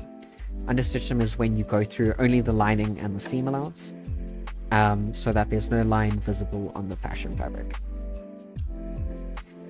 Flat lining would be when you sew the fashion fabric and the lining fabric straight to one another, wrong side to wrong side, and then it will be good for structure, but and also if you want to do like a double rolled hem at the bottom, or if you want to do a bias hem on the edge of a corset, and then you don't have all that unnecessary bulk. Lining you can also like sew in by machine at some points, and then sew in by hand at some other points, so that it's more sneaky by hand, so that you don't see it as obviously. Okay, so after all of that, 2 hours and 2 minutes, that is all the answer for how to sew. Like, that is... it's such a loaded question of, oh, how do you sew? Because there's so much that makes up sewing. So I've tried to condense them into lists, which is following a sewing pattern, taking measurements, reading directions, note seam allowances, note the weave and grain, note symbols, follow directions, sew your project. Same thing with using a sewing machine. Thread the machine, load a bobbin, make sure your needle is raised, and place your fabric. Gently press the foot pedal, make a backstitch, always make a backstitch. Guide your fabric, make a backstitch, always make a backstitch. Raise your needle and press the foot, pull out your fabric. I did have one on hand sewing, but it's not as filled out. But there are a bunch of hand sewing stitches as well. The sewing process, same thing, that it's planning your cosplay, purchasing needed patterns, wash your fabric, do measurements twice, only cut once, follow instructions on a pattern, iron your seams as you go, install closures like zips, snaps, and buttons, and then you finish your edges. We can all share tips now. One of my tips is never buy tri-lobel. It's absolutely horrible. Never buy tri-lobel. Always iron your seams. And again, expensive fabric doesn't always mean a high quality cosplay, but it does help. Does anyone have any other tips or any other questions? I actually got through.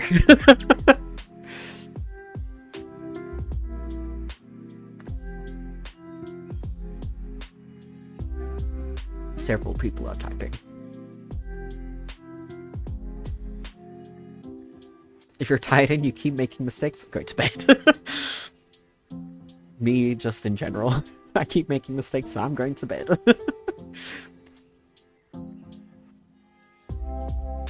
I do not like Trinoble.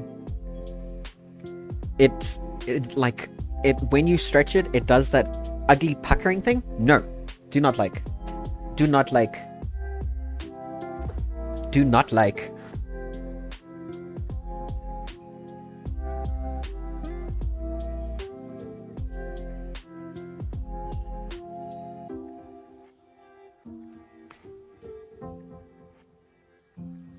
It's not invited to the wedding. This has been very helpful. I'm trying to hand sew lycra gloves, but the fabric keeps bunching a lot by the base of the fingers. Okay, so when you're sewing gloves, if you're sewing the, like, the one hand shape to the other hand shape, at the base, it is going to look, at the base of the fingers, like the web of the fingers, it's going to look ugly. But when it turns inside out, it's going to look better. I don't know why, but it's just how shapes work. Nipping and notching? I did not. I'm not sure how to put that in here now. But basically how it would be is when you have a curved edge, things don't, when you turn inside, when you turn a curved edge inside out, it's not going to fit the same because of the shape. So what would help is if you use like just tiny scissors and you cut little triangles into the seam allowance, because it allows it to stretch open and fold at a different size. I'm getting tired. I need to go bed. But cutting little notches into the seam allowance will help it fold in a better way. I will try and update this presentation with that. I just don't know where to put it. But yes, around, if a seam isn't, like, if it's bunching or if it's stretching badly, cut some notches in it and see how the magic works. It will help.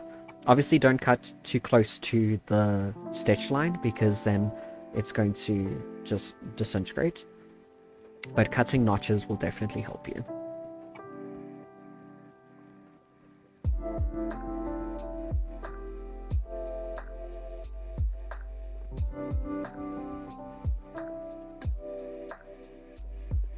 Several people are typing.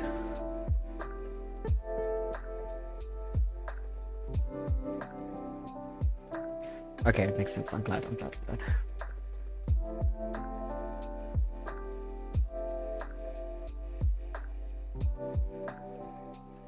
Don't worry, I understood you. Don't worry.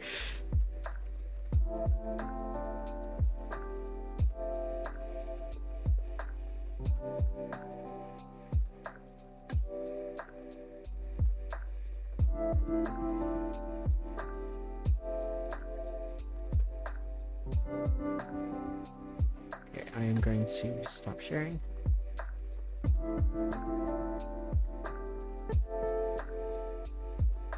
Anyone has good tips, tutorials, or advice on attempting a blazon, especially the lining part, please send it my way. Math is not mathing with the pattern I have. Definitely ask Maggie. If not Maggie, then me. But if you like give me a picture, I know that I can like word it out. I'll send you like a voice note if I have to, just yapping about it. But if you have a pattern, it will obviously help. But if you're like self-making it, then it would definitely be working with facing and stuff like that. Several people are typing.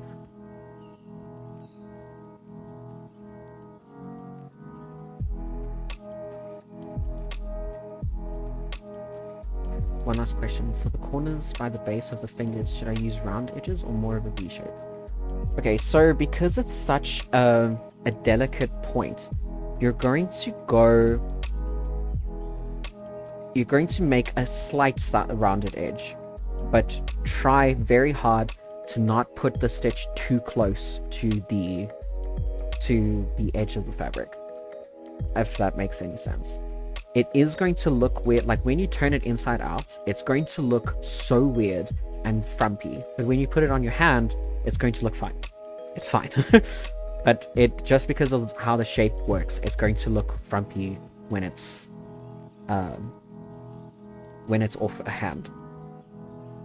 My recent mistake, remember math, and using a modicum of your intellect can help. You can math, use it. I cannot math, but thank you for your belief. I appreciate it, but it is misplaced. Okay. I'm really glad that you guys enjoyed the workshop. I've worked for months on it, and I was really excited to share it with you guys. I still haven't uploaded the previous workshops, but I just need to edit them and then I can post them to YouTube, share the links with you guys here. And I do appreciate you guys coming to the workshop because I was very anxious about it, and I'm really glad that you liked it. It is Sunday evening. It is 9 o'clock. I am so sorry. Thank you guys. Right. Go enjoy the rest of your Sunday evening, however much of it is left, and enjoy the rest of your week. In about 2 weeks, I believe. Let me just check my schedule. In 2 weeks, we're going to have another workshop, a makeup workshop, but it's going to be a smaller crowd. So I will put up notifications on that. And then, so not including today, we have 3 more workshops until Comic-Con Africa. And then we're suffering. Guys, we're suffering. But I am also still trying to plan workshops for September onwards. So as always, like if you guys have any ideas or people to contact, Maggie, I'm looking at you, then I want to get in contact. But yes, enjoy the rest of your evening, guys, and thank you for coming. You're here for drafting? Yes. I'm writing it. Let me actually write it down right now. But yes. Okay. Thank you, guys. Enjoy the rest of your evening. Bye-bye.